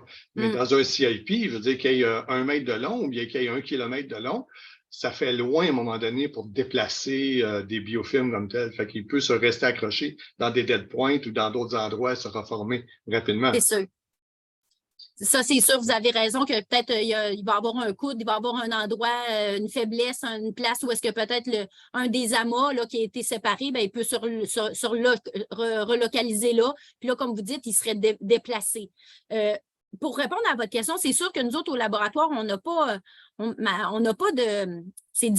vous pouvez imaginer, là, on a voulu faire plein de choses, mais on s'est rendu compte qu'on était très ambitieux et que c'était très coûteux, nos idées, parce que ça prenait des litres de lait que finalement, on faisait juste faire passer pour pouvoir contaminer des surfaces. Ou en tout cas, à un moment donné, là, on avait des idées, c'était tellement démesuré là, que là, on avait un camion qui nous alimentait, mais... à la fin, c'était du gaspillage. Là. On ne pouvait pas se retrouver dans des situations, c'était vraiment au niveau écologique, ça n'avait pas de sens. Mais pour faire circuler, on n'est pas capable de les déplacer. Mais c'est une bonne question parce qu'un des aspects que vous avez dit, est-ce qu'on essaye de le déstructurer et de l'enlever? Ça a été, on ne l'a pas encore testé, mais c'est quelque chose que l'étudiante, on s'est posé comme question. Si on essaye de le déstructurer, est-ce que vraiment toute la surface, elle est toute nettoyer ou bien il peut rester des petites parties. Puis là, ça va vraiment être initiateur, comme on le mentionnait tantôt, avec le traitement qu'on souhaite appliquer. Donc ça, on n'a pas refait un biofilm sans l'inoculer sur des mêmes surfaces. Ça, si jamais vous le refaites, je veux être là. D'accord. J'ai des solutions. C'est tout ce que je peux dire pour l'instant. Merci. OK. Bien, il y a l'élément, vous nous contacterez. Oui, il y a l'inertie aussi. Hein, tu sais, dans le fond, une bactérie, ça n'a pas beaucoup d'inertie, mais un gros paca, un amas de bactéries, un biofilm, ça a une grosse inertie. Ce n'est pas si évident que ça de laisser redéposer tout un amas. Bon, des notions de physique. Là. Physique. Oui. Bon, OK. Ben, je vais vous laisser aller continuer. Le temps passe. Oui. Puis, je pense qu'il restait des questions, mais on peut revenir à la fin. Là, il y a un commentaire qui mentionne qu'on peut le détruire en utilisant des acides peracétiques une fois qu'il est en solution. On peut le traiter une fois qu'il est libéré, mais c'est plus un commentaire. Il y avait une main levée aussi, mais... Une autre main levée. Oui, c'est moi, Maryse. Ah, Emma, oui. Mais au pire, je peux poser ma question à la fin, c'est correct aussi. Là, vas-y, Emma, c'est correct, c'est pour ça à ça que ça sert. Mais dans le fond, je voulais juste être sûre de bien comprendre si je cherche la source, je cherche un biofilm. De ce que je comprends, c'est que les techniques de swab, si ça se peut qu'on swab à la bonne place, mais que si le biofilm, les cellules ne sont pas viables sur un milieu de culture, ça se peut que je ne le vois pas. Est-ce que je voulais juste être sûre que j'avais bien compris cette partie-là? Fait que comment y a-t-il des techniques qui peuvent nous aider à mettre la main dessus, mettre la main sur la source du biofilm? On a parlé des méthodes de biologie moléculaire. C'est sûr que si tu fais de la métagénomique sur des biofilms, sur des surfaces, bien là, tu as plus de chances de trouver un peu qu'est-ce qui se retrouve en général quand que tu ne sais pas ce que tu cherches. Si tu doutes que c'est quoi, bien là, tu peux faire du PCR plus ciblé sur qu'est-ce que tu cherches ou tu fais du 16S là, pour essayer de trouver, puis tu fais du séquençage après. Fait que oui, les méthodes de biologie moléculaire peuvent être intéressantes là, pour identifier ce qu'il y a à l'intérieur. Puis un peu ce que tu disais aussi, c'est que si on prend un swab, bien, on le sait que le swab, là, ça se peut que ça déloge une bonne partie du biofilm, mais s'il est bien, bien, bien attaché, bien, ça se peut que tu ne déloges pas tout ce qu'il y a dans le biofilm. Fait que peut-être que tu vas juste, le flatter dans le sens du poil, puis tu vas prendre juste ce qu'il y a sur le dessus. OK, fait qu'il n'y a pas vraiment de technique peu coûteuse pour nous aider à trouver l'endroit, parce que je comprends la biologie moléculaire, mais si je ne sais pas si j'ai ciblé la bonne région de la ligne ou du procédé. C'est difficile à trouver. Okay, l'ATP bioluminescence là, peut venir aider. C'est sûr que ça ne différencie pas l'ADN microbien d'autres ADN, mais ça peut montrer les endroits où le nettoyage est moins efficace, par contre. Oui, OK, parfait, merci. Puis les endroits là, que tu peux douter, par exemple, Emma, mettons un coude ou un endroit, des fois, c'est ces endroits-là qu'on va cibler en premier. Si après ça, tu as une idée tu identifies des micro-organismes qui vont être, par exemple, thermorésistants, comme Myrlie parlait tantôt, bien, il va falloir que ça soit après tu sais, ça va être souvent plus après les étapes de pasteurisation ou si ça se retrouve plus, mettons que c'est après la pasteurisation, mais tu te retrouves avec des psychotrophes, bien, à un moment donné, il va falloir qu'il y ait eu une contamination qui vienne d'une post-contamination après. Fait que des fois, on y va comme ça pour se dire, ben, c'est à quel endroit. Ça nous aide à essayer d'aller trouver des endroits, des cibles, mais c'est pas tout le temps, comme tu dis, c'est pas visible, comme on avait dans le saviez-vous que. Des fois, on le voit pas, hein. Surtout dans un système fermé, là, ben là. Parfait, merci. Je t'en prie. Fait que je vais continuer avec le dernier bloc. Ah! C'est correct? OK. Fait que je vais continuer avec le dernier bloc. Donc, je commence avec un saviez-vous que il y a très peu de données sur les biofilms en production et en transformation laitière au Canada. Puis c'est un peu pour ça l'équipe de Denis Roy et l'équipe de Julie Jean, entre autres, on s'est intéressés à ce sujet-là. Donc, nous, au laboratoire de Denis Roy, on s'intéresse à mieux comprendre le microbiote du lait pour améliorer les qualités des produits laitiers. Donc, on sait qu'à la ferme, on va avoir tout l'environnement va être une source de contamination pour le lait cru, mais ce qu'on comprend moins, c'est pourquoi certaines bactéries, certains micro-organismes vont être retrouvés et d'autres non, puis comment la contamination se fait. Donc, nous, on a émis l'hypothèse que ça passait par le développement de biofilms dans le système de traite qui viendraient moduler le microbiote du lait cru et pour ensuite se retrouver dans l'industrie de la transformation laitière.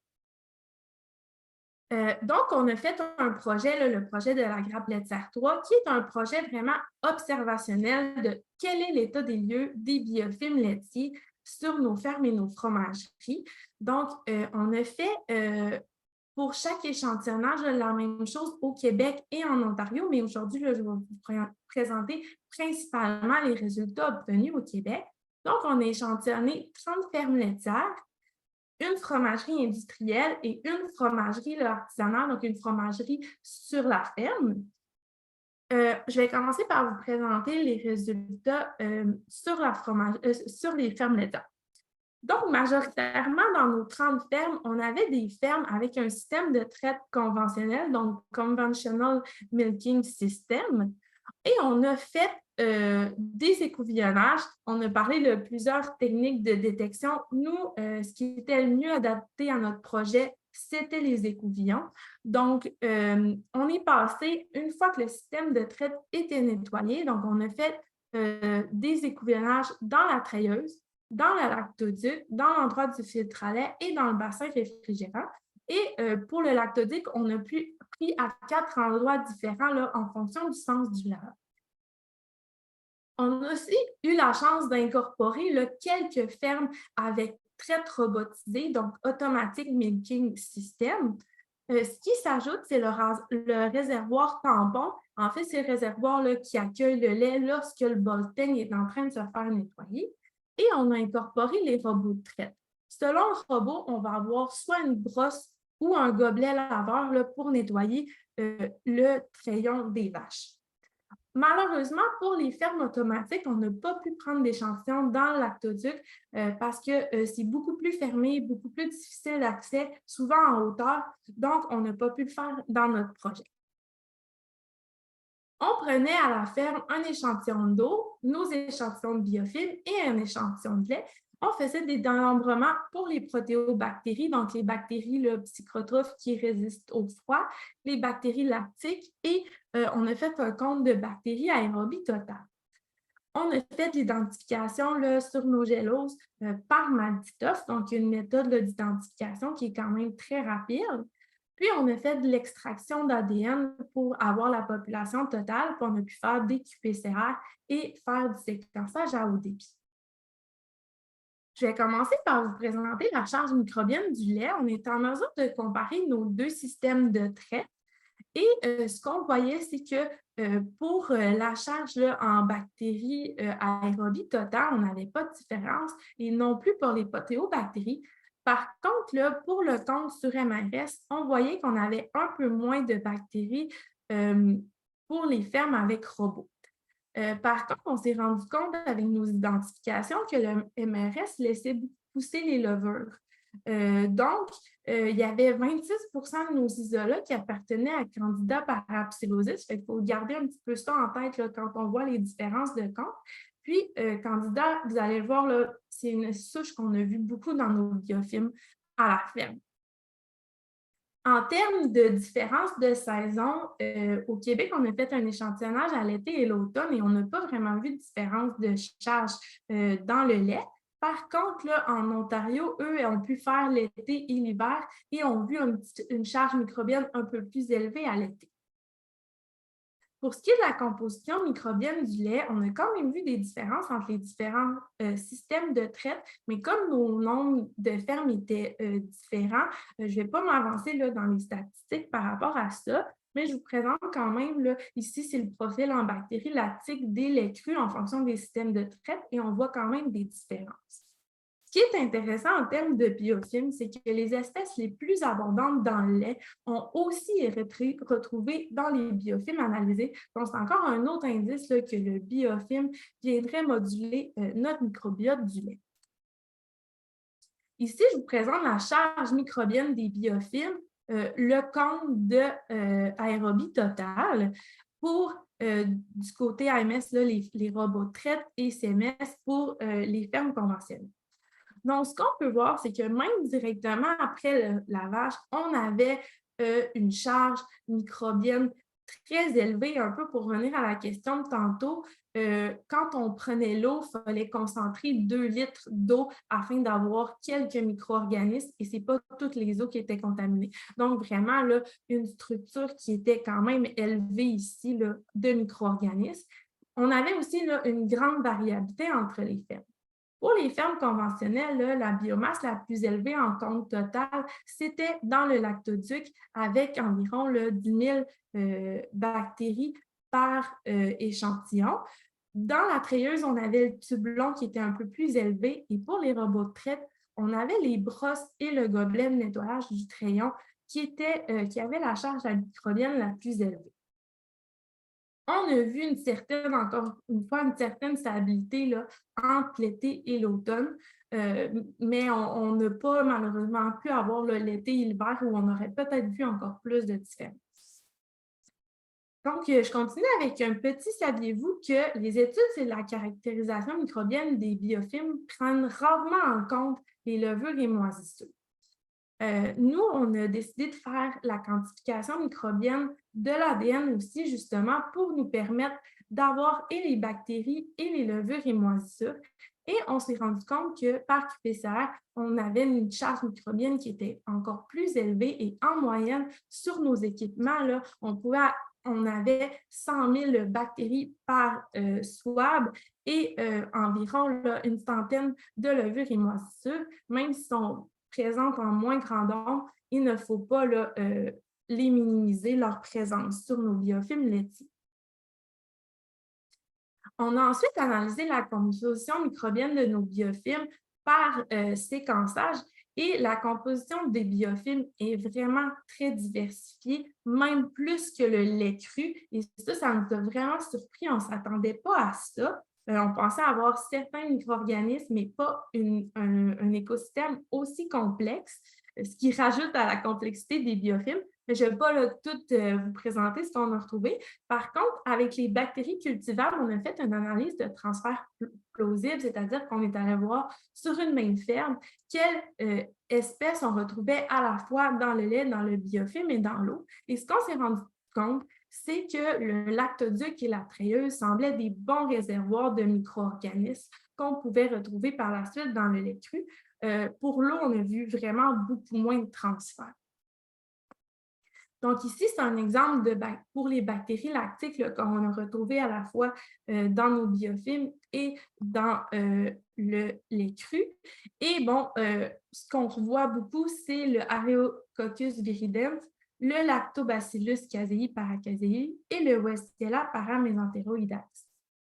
Donc, en fait, c'est que nos transferts d'analyse plausibles nous ont permis de d'avoir des micro-organismes à cibler, soit à étudier pour mieux comprendre leur rôle dans l'avenir, mais aussi peut-être voir pour mieux les contrôler. Donc, je vous ai parlé des bactéries lactiques, mais on a isolé aussi des protéobactéries où Escherichia coli revenait beaucoup.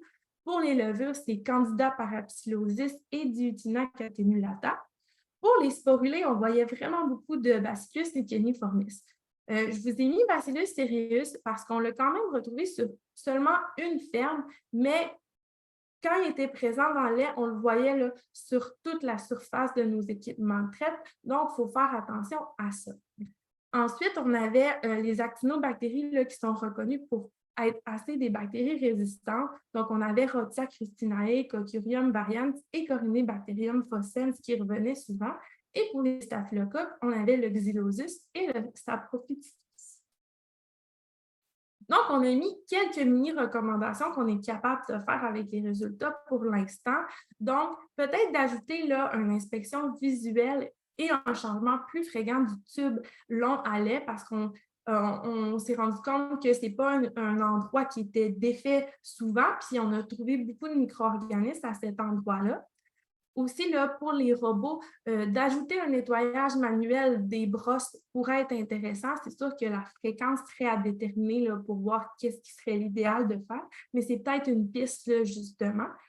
Et finalement, de respecter les recommandations de proaction pour les procédures de nettoyage afin de limiter au maximum les résidus de lait parce que, comme on l'a mentionné, là, les micro-organismes qui protéolysent ou acidifient le lait peuvent faire que le lait va plus adhérer aux surfaces puis vont contribuer à la formation du biofilm. En perspective, pour cette partie-là, nous, on va falloir qu'on vérifie si les protocoles de nettoyage devront être adaptés aux espèces retrouvées ou ils le sont déjà. Ça va être à voir. Et finalement, déterminer s'il y a une notion de biofilm protecteur. Donc, est-ce qu'il y a des assemblages de micro-organismes qui limitent l'apparition de bactéries plus néfastes? Ça, on va pouvoir le faire plus avec nos analyses de métagénomique. Pour ce qui est des fromageries industrielles, ce qu'on s'est rendu compte, c'est que la charge microbienne des biofilms est beaucoup plus faible. Donc, dans la majorité de nos échantillons, on n'était pas en mesure de détecter de biofilms, donc soit le biofilm est absent ou sous la limite de détection.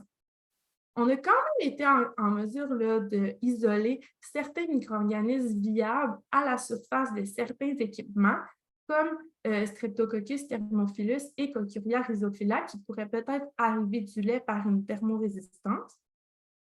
Puis, on a isolé aussi des pseudomonas. Pour ce qui est des fromageries à la ferme, on avait au Québec une fromagerie qui faisait du fromage et au lait cru et en Ontario, une fromagerie qui faisait du lait pasteurisé. On a fait des suivis sur 6 mois et au Québec, on a étudié là, 2 types de production de fromage de vache, un fromage à pâte pressée cuite et un fromage à pâte molle. La même méthodologie que sur les fermes. Par contre, là, comme on a été surpris de voir autant de levures, on s'est ajouté un milieu pour quantifier nos levures. Et aujourd'hui, dans les résultats que je vous présente, je vais vous parler du transport du lait. En fait, pour les 2 fermes, on a pris le lait à la ferme et le lait à la fromagerie et que ce soit transporté par tuyau ou par camion, on a quand même observé certaines différences. Donc, c'est quelque chose à prendre en compte et on pense que ça peut être lié à la présence de biofilms. Par contre, ce n'est pas des biofilms qu'on a pu échantillonner, nous, dans notre cas. Ici, c'est un exemple de tous les micro-organismes qu'on avait retrouvés dans notre lait cru. Quand c'est juste en bleu, c'est retrouvé juste à la ferme et quand c'est juste en orange, c'est juste à la fromagerie. Donc, on voyait que dans la majorité des cas, on les retrouvait dans les 2, mais pour certains, on les retrouvait juste à la fromagerie, par exemple. Ce qui m'amène à vous parler de la qualité de l'eau. On en a un peu discuté là, brièvement tantôt dans la période de questions. Nous, à la ferme, on avait détecté pendant les mois je dirais d'été, juillet ou septembre, à la fromagerie, là, de la contamination bactérienne dans l'eau, qui reste quand même dans les normes là, acceptables, mais on a détecté la présence de coliformes totaux, pas fécaux, mais seulement totaux, donc Serratia liquefaciens, je vais vous en reparler un petit peu tantôt. Donc, ce qui est un peu intriguant, c'est que vous voyez, à la fromagerie, on a détecté ça dans l'eau, mais pas à la ferme. Donc, peut-être que, comme on en parlait, il y a des contaminations, soit peut-être de biofilms là, dans ce système de tuyauterie à la fromagerie ou, par exemple, dans le chauffe-eau, qui seraient à vérifier. Aussi, ce qu'on a recommandé, c'est souvent les équipements sont nettoyés là, avec une buse d'arrosage comme celle-ci, mais il peut y avoir de l'eau qui stagne à l'intérieur. Donc, nous, on recommanderait de faire un nettoyage et aussi d'assainir la buse d'arrosage pour limiter là, la dissémination de biofilms de l'eau. Donc, les micro-organismes dans l'eau peuvent être présents dans la saumure et pourraient aussi s'installer dans les biofilms et contaminer les fromages. Donc, c'est toujours à garder en tête.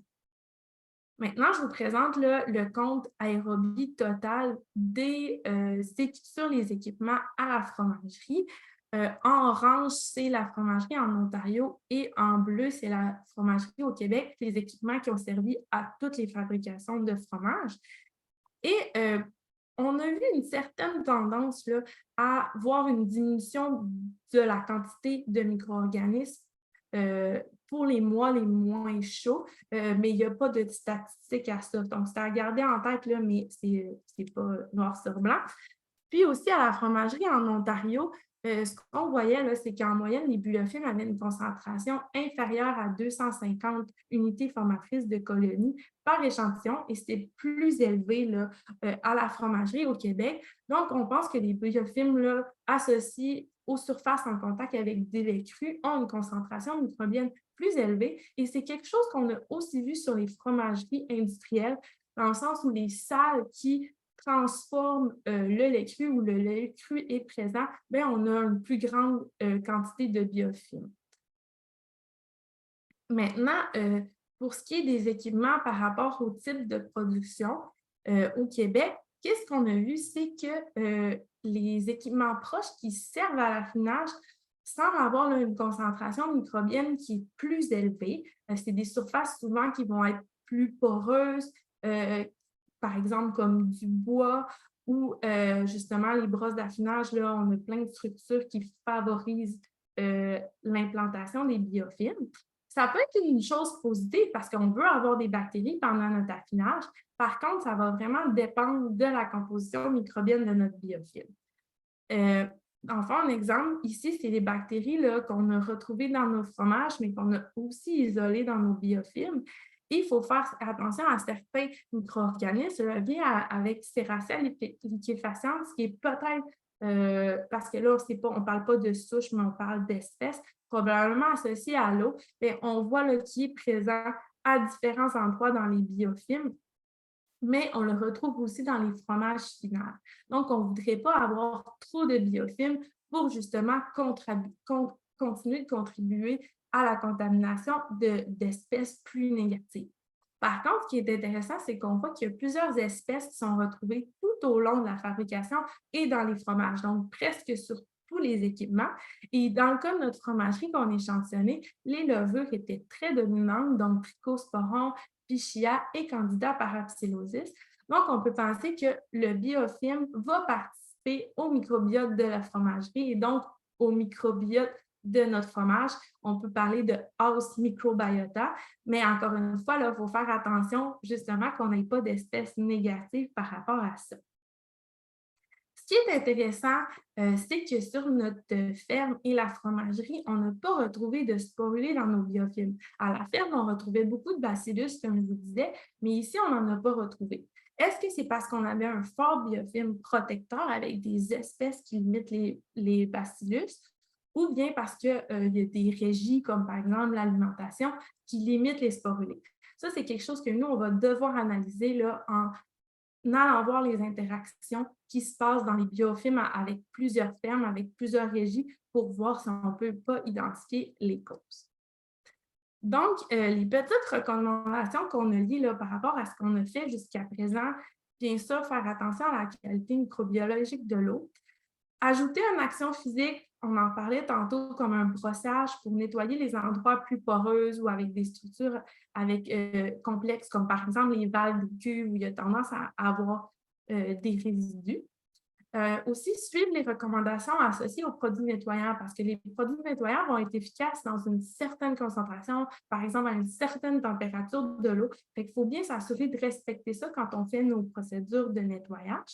Et finalement, là, d'éliminer le plus rapidement possible les résidus laitiers, justement pour limiter notre développement de biofilms.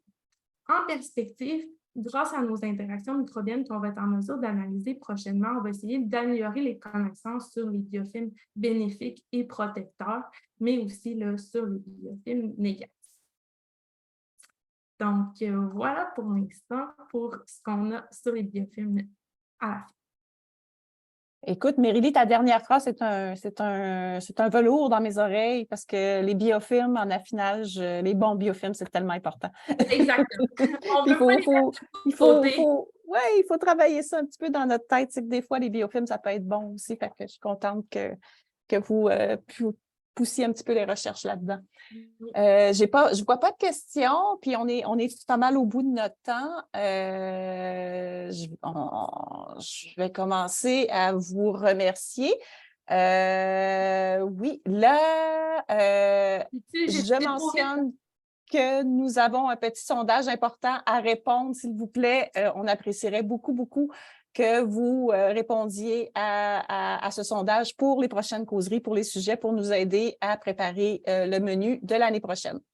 Et nos prochaines causeries fromagères, ce sera au mois de mai avec Vienna sur l'application des bactéries lactiques dans les aliments et les cultures protectrices. Et nous aurons l'Université Laval, encore une fois, avec Julien.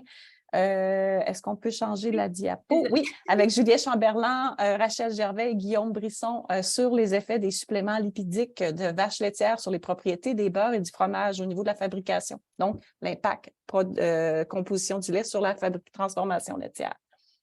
J'en profite pour vous remercier profondément, Julie et Mérélie, de votre implication et du temps que vous avez passé avec nous. Ce fut fort apprécié.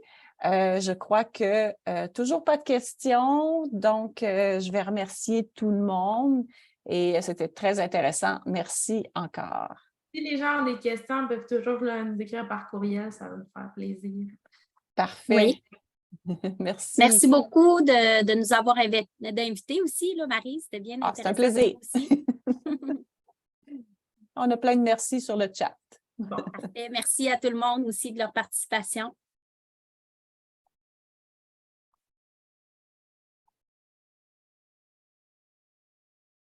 Donc, Alix, si tu peux fermer la